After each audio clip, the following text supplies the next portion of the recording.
Hey guys, Mrs. Ratsberg here. I was unprepared when I started recording. We have to start off with writing a definition. So let me just zoom in here. Zoom. Okay, so we are going to define the word or the phrase term nested triangle. That's what we're going to be working with today, which is super exciting. A nested triangle or nested triangles are triangles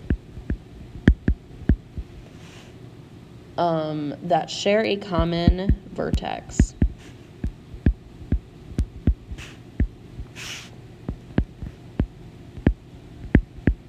And a vertex is just a corner of a triangle, of what you see. Okay, so now I'm going to go down to page 13 in my journal. 13. So scrolling, you're flipping. Page 13, here we go. Okay, so lesson 2.4 is called Out of Reach. We are finding lengths with similar triangles. And our focus question today is, how can you use similar triangles to find a distance that is difficult to measure directly? So we have these three people, Darrell, Angie, and Tanya. They are designing a triangular boardwalk that crosses a river for a class project. They make several measurements and sketch the diagram below. The students use similar triangles to find distances that are difficult to measure. The diagram shows a specific type of similar triangles, nested triangles.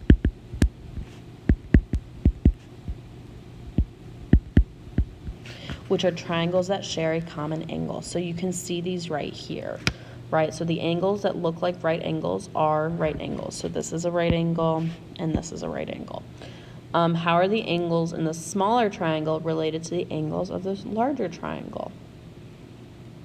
So what do you think? If we're told that they're similar, what do you think?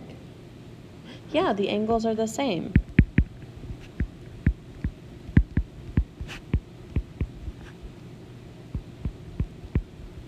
So I'm going to say the angles are congruent, but that's the same thing as the same. So two triangles are similar if corresponding angles are congruent. And that's only with triangles. You cannot just assume rectangles are similar because they all share 90 degrees. That is wrong. Okie dokie. So in part A, I'm going to model this one just so you know. And then the next one, part C, is going to be a very similar process but with a different picture. Okay? So the triangles in the diagram above are similar. What is the distance across the river from stake 1? So let me erase these. So we have stake 1 over here. Across from the river from stake 1 to tree 1. So we want to find that distance. Justify your reasoning by showing all steps. So we first need to maybe identify those similar triangles, right? Like to really get a picture of it. So what I'm going to do, I'm going to kind of sketch it next to it where I'm going to kind of separate them out.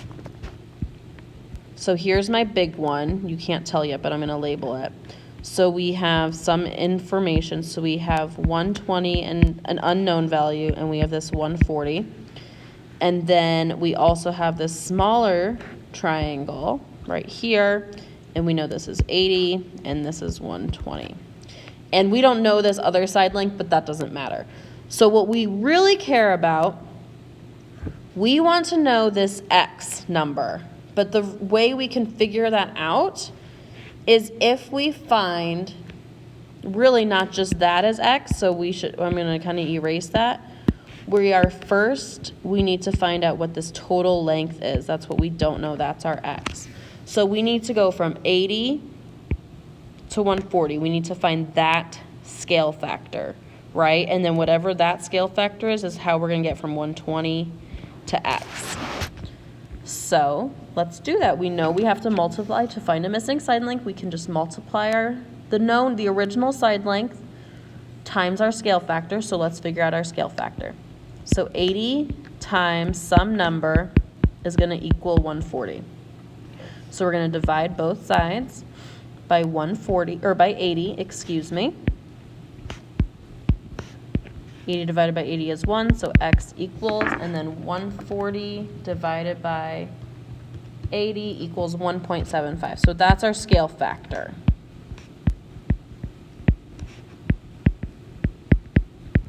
Okay, so now I can say, well, let me change colors here. So 120 times, I'm going to use a parenthesis this time, times 1.75 should give me that entire length from essentially stake 3 up to the tree here. Okay, so 120 times 1.75 gives me 210 feet. So that means this entire length is 210 feet. That was really not pretty. I'm so sorry. 210 feet. But we know part of that already, right? We know 120 of it. We need to find the missing piece. So what we can do 200, oh, still on highlighter mode, 210 minus 120, and I get 90 feet. And that would be the length across the river. So let me say that. The distance across the river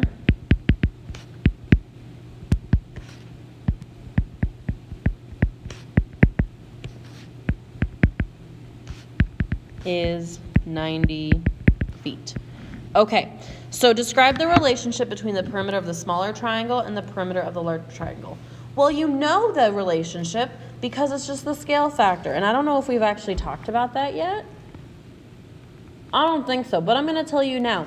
The relationship between side lengths is the same relationship between perimeters because perimeter is just the sum of all your side lengths. So we know that the larger triangle, or the perimeter of the larger triangle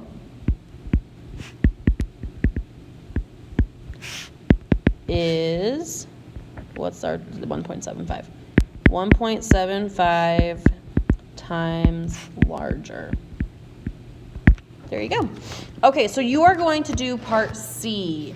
You are going to do part C, where you are trying to prove this problem. Another group sketches a different diagram with similar triangles. They put stakes in different places. Does the second group get the same measurement for the width of the river? So again, from this distance of the river, is it the same? So think about the process that I modeled and go ahead and try.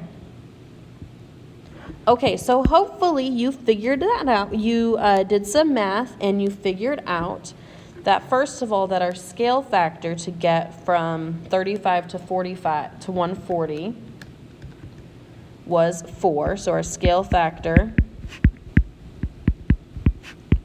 was 4, which means that the entire length from stake through the tree 1 in this example would be 4 times 30, or 120. So then 120 minus 30 would still give that 90 feet.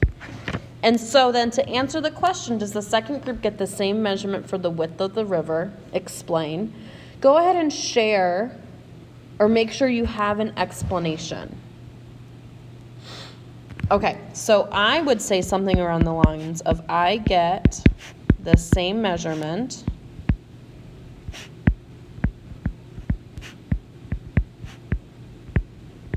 because you can draw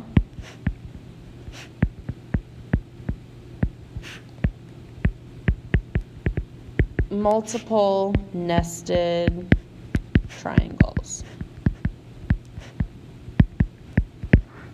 Okay, so then our focus question is the kind of the process. So how can you use similar triangles to find a distance that is difficult to measure directly?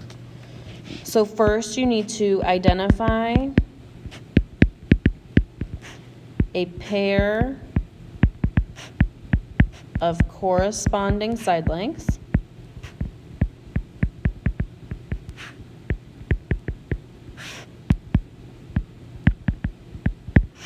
Then, after that, then we find the scale factor.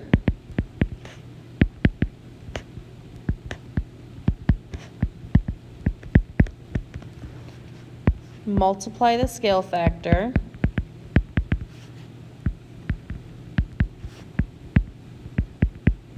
by original length.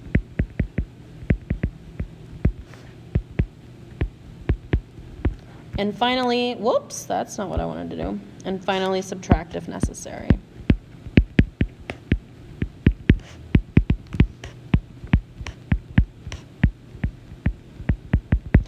All right, so you are now going to complete your 2.4 daily practice. Let your teacher know if you have any questions. Have a great day. Bye-bye.